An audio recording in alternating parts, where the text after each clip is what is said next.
You will listen to an interview with Mr. Sargent and a customer care officer of a vacuum cleaning company. First, you have some time to look at questions 1 to 5.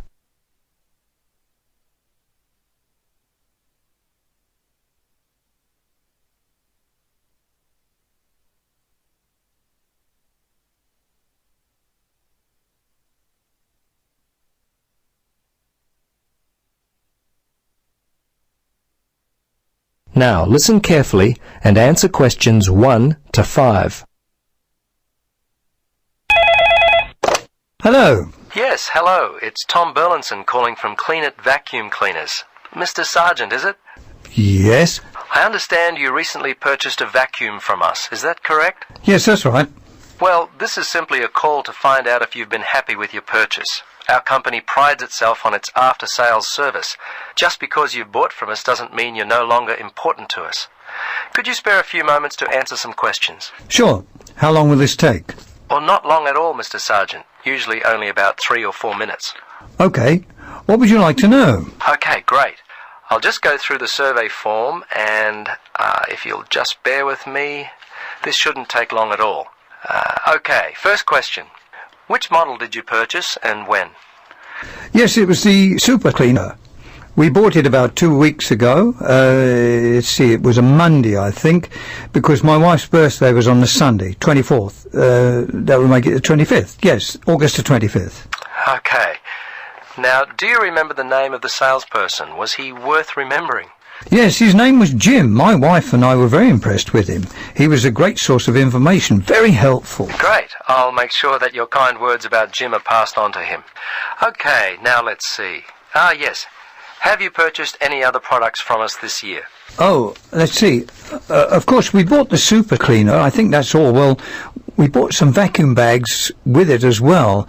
I think Daisy bought some carpet cleaner from your store back in February. That's about all, I think. I have to ask my wife about that one. She's not here at the moment. No, that's okay. Your answer will do fine. We don't have to be too picky. Okay, so how much money would you say you've spent, all told, in the store? Just an approximate amount will do fine. Wow, that's a difficult question. I don't really know. The vacuum was £150.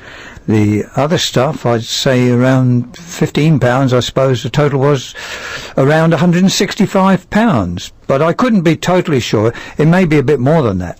That's fine. That's fine. Now, the next thing on my list is how would you rate the quality of the products you purchased? Good, actually. Very good. So far, we've not had any problems with the products from Clean It. Service and value have been very good. So I guess you have a loyal customer. Oh, wonderful. I'm really pleased that your experience with our company has been a positive one. Tell me, do you purchase any other items of cleaning equipment? If so, from whom? I'm very fussy about the interior of my car, you know. The seats and carpets, I found a product from Easy Clean which works well on the carpets and an air freshener from Mr. Tidy that really smells good. Apart from that, I couldn't say for sure. I think my wife buys floor cleaner from Johnson Brothers. Before you listen to the rest of the conversation, you have some time to look at questions 6 to 10.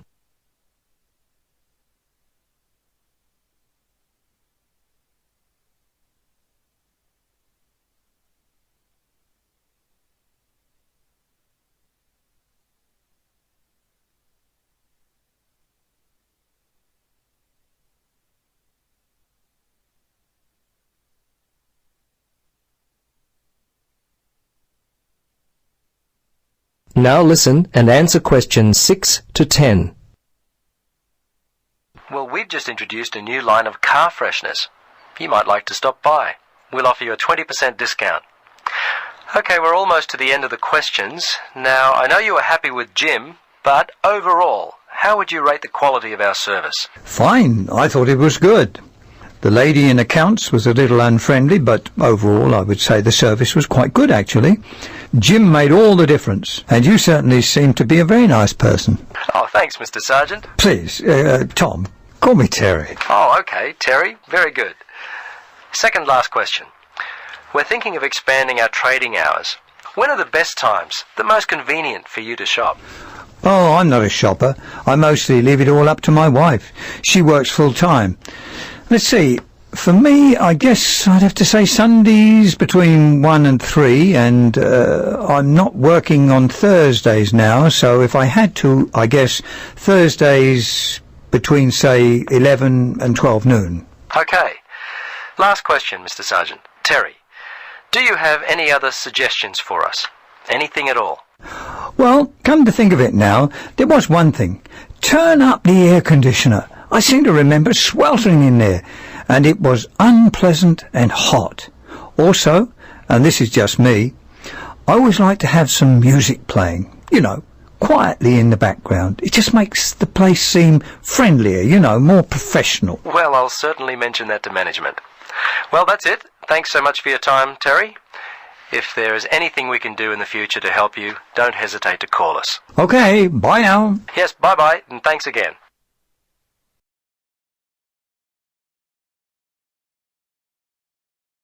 That is the end of part 1. You now have half a minute to check your answers.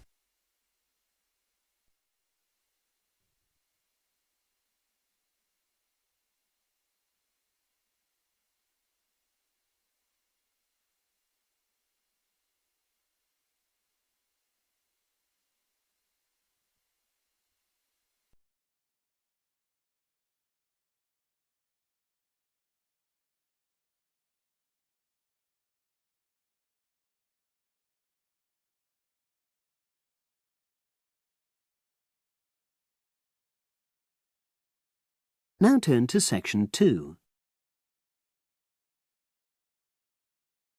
Test 1. Section 2. You will hear a trainer giving a talk to people who want to learn outdoor survival skills. First, you have some time to look at questions 11 to 16.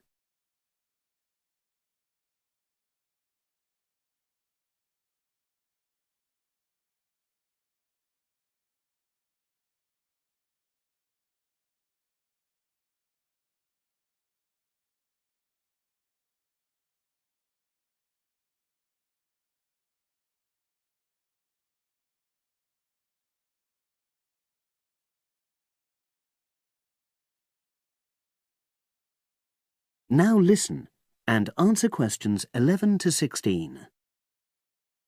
Good morning, everyone, and welcome to our outdoor survival program. As you know, this week you'll be learning some of the basic information and skills you need to look after yourself independently in the outdoors. These first 2 days will be based here in the classroom, and then we'll be taking a camping trip to put into practice some of the things you've learned. I'm going to start off with the topic of food. And to start with, I'll describe just 2 methods which we'll be putting into practice at our camp, and which make use of natural resources, the steam pit and the bamboo pot. I've got 2 posters here to make things clearer, and I'll start with the steam pit here. To make this, you'll need some dry sticks, some grass, some loose earth, and some stones. And for this week only, some matches. The first thing you do is to dig a shallow pit in the place you've chosen to do your cooking. Let's say about 25 centimeters deep and 30 centimeters wide. Your sticks have to be a bit wider than the pit because you have to put a line of them along the top from one end of the pit to the other. Before setting light to these, you take some large stones and arrange them on top.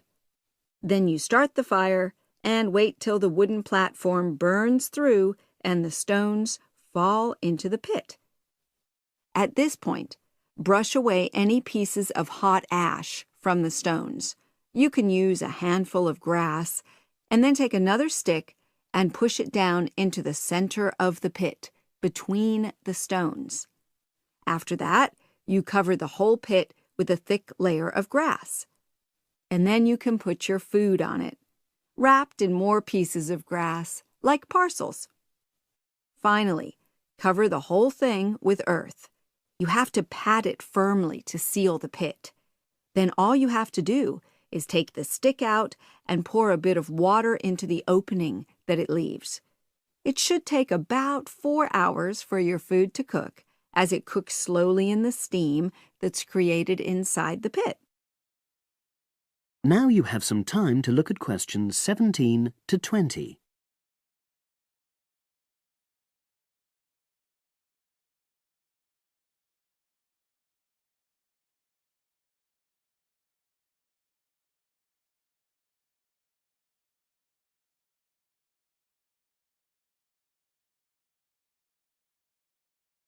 Now listen and answer questions 17 to 20. So, simple but effective. The other method you're going to practice this week is the bamboo oven. Now, the steam pit is ideal in certain conditions because the heat is below ground level. For example, if there's a strong wind and you're afraid a fire might spread. But when it's safe to have an open fire, you can use the bamboo oven method. You get a length of bamboo, which, as you probably know, is hollow and consists of a number of individual sections with a wall in between.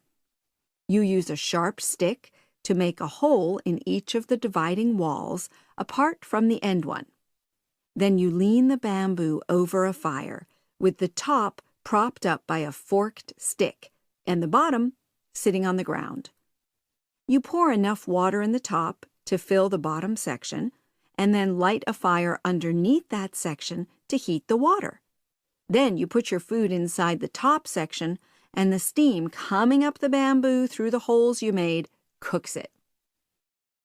I'm going to move on now to food itself and talk about some of the wild plants you might cook. I'm going to begin with fungi. That's mushrooms and toadstools. I'm sure you'll be aware that some of these are edible and they're delicious, but some of them are highly poisonous. Now, whether they're poisonous or not, all fungi that you find in the wild should be cooked before eating, because that helps to destroy any compounds in them that might be mildly toxic.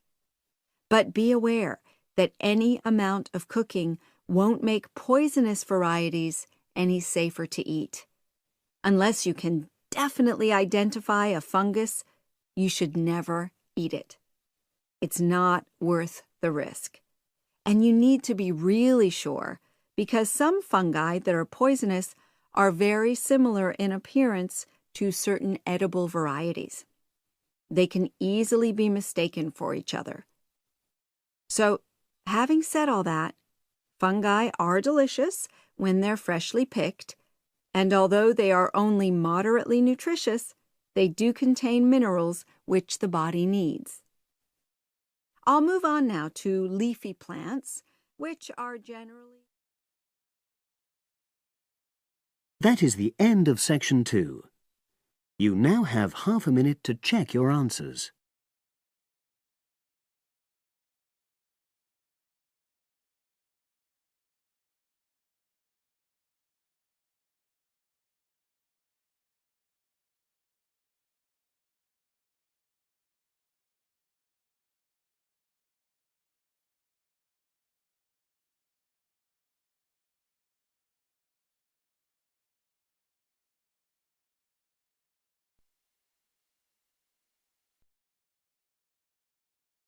Now turns to part 3. Part 3. You will hear a female and a male student talking about the mock exams that they have just taken. First, you have some time to look at questions 21 to 25.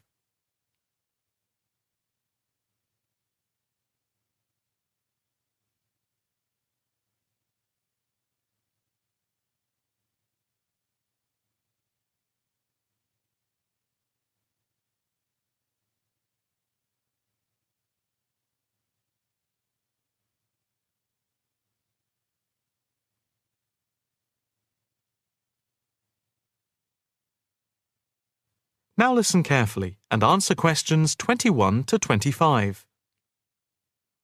So, what did you think of the practice exams last week? You mean the mock exams? Yeah.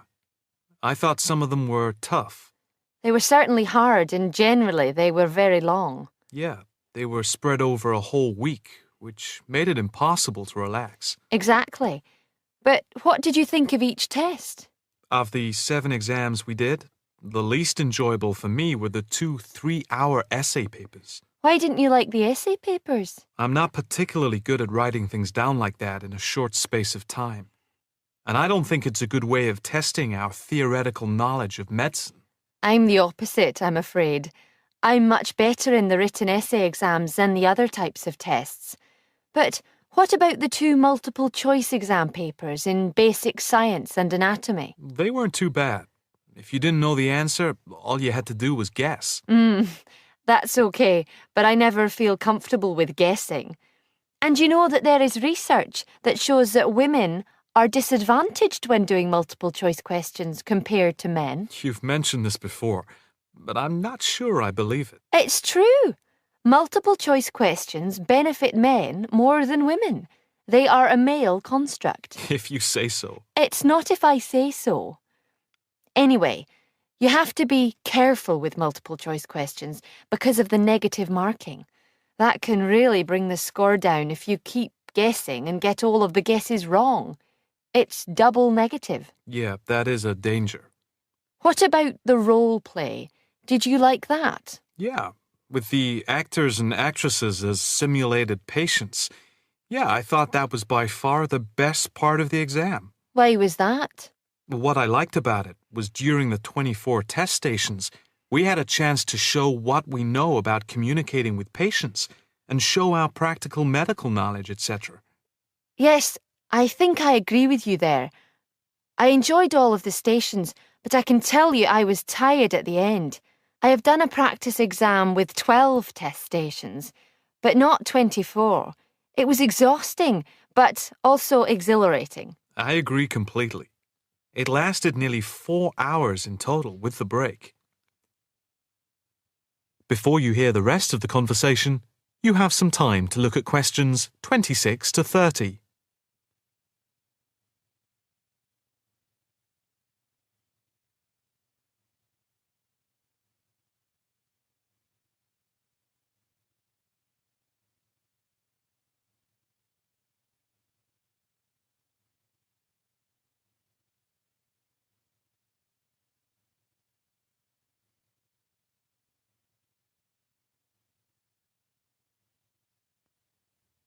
Now listen carefully and answer questions 26 to 30.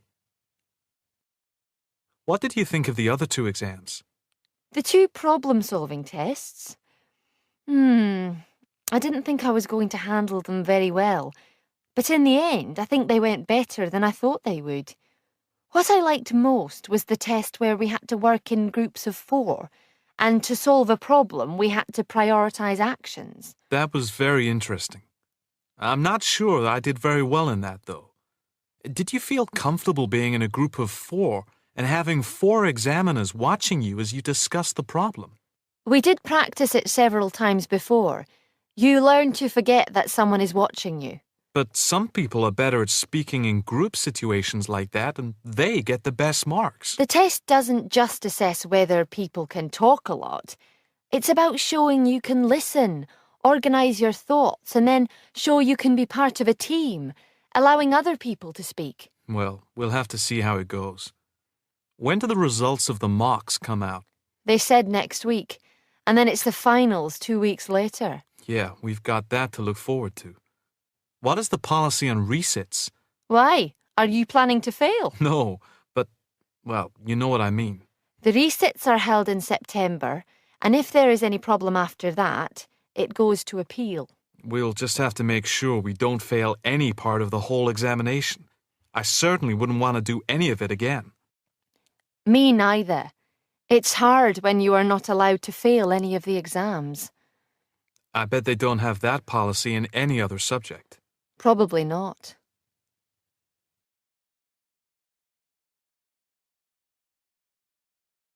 That is the end of part 3. You now have half a minute to check your answers.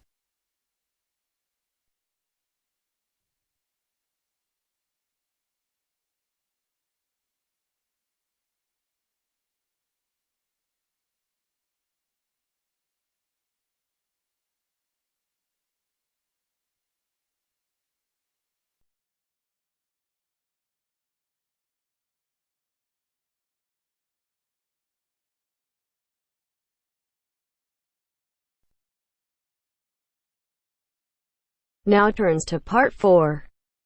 Part 4. You'll hear a teacher talking about several British art galleries. First, you have some time to look at questions 31 to 33.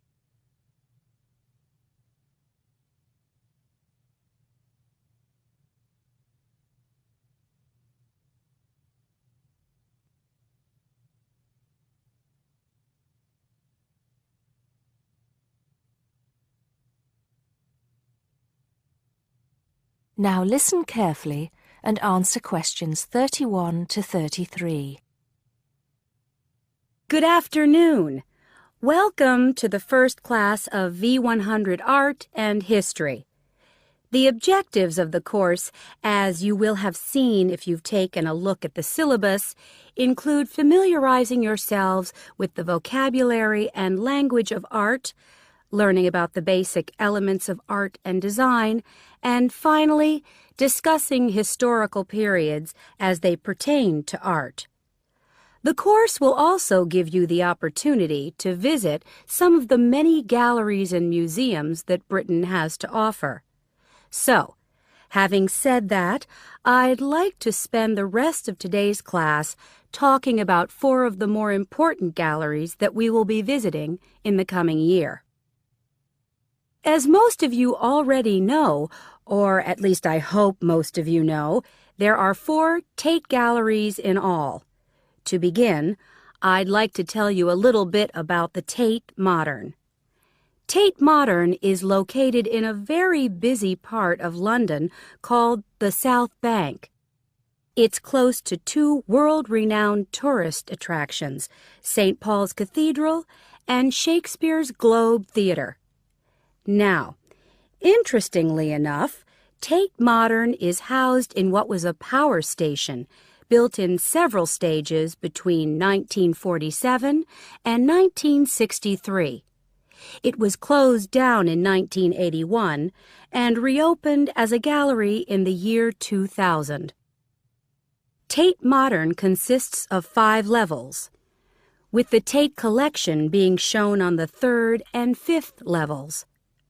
On level 2, the works of contemporary artists are exhibited, while level 4 is used for holding large temporary exhibitions. Since this museum opened, it has become a popular spot for both Londoners and tourists alike. And believe it or not, it doesn't cost anything to get in to see the collection displays. Before you hear the rest of the talk, you have some time to look at questions 34 to 40.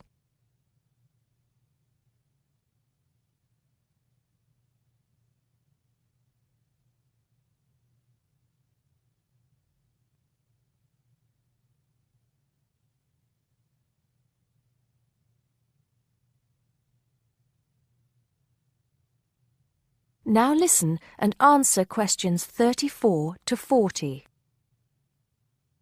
Now, the second gallery I'd like to talk about is Tate St. Ives, which is in Cornwall. It was built on the site of a gasworks, and it overlooks Porthmeor Beach. Tate St. Ives is housed in a 3-story building that was designed by the architects Evans and Shalliff. It was established in 1993, 7 years before Tate Modern was opened, and the gallery exhibits the works of modern British artists, including members of the St. Ives School, a group of artists living and working in the area from the 30s onwards. In later lectures, we'll be looking at the work of some of the artists who belong to that group and the ways in which they influenced each other. Okay, am I going too fast for any of you? No? Good. Next, I want to talk about Tate Britain, which is a gorgeous gallery situated right in the heart of Westminster. Tate Britain was the first of the 4 Tate galleries to open, and it was established in 1897. It was built on the site of an old prison, and when it first opened its doors, it was called the National Gallery of British Art. Later, it became known as the Tate Gallery, after the man who founded it, Sir Henry Tate. During its lifetime, Tate Britain has been damaged twice, once by floodwaters from the River Thames and once by bombings during World War II. This gallery has an interesting range of exhibitions of historic and modern art from 1500 up to the present day. Now, the last gallery I'd like to tell you about is called Tate Liverpool. It's not hard to figure out where this gallery is located, is it? It was opened in 1988 to exhibit displays from the Tate collection, and it also has a program of temporary exhibitions. Tate Liverpool is housed in what was once a warehouse, and for some years it was one of the biggest galleries of modern and contemporary art in the UK. Well, that's a brief overview of just a few of the galleries we'll be visiting. I'd like now to look in a little more detail at what you can expect to see in each of these galleries, starting with Tate Britain. That is the end of part 4. You now have half a minute to check your answers.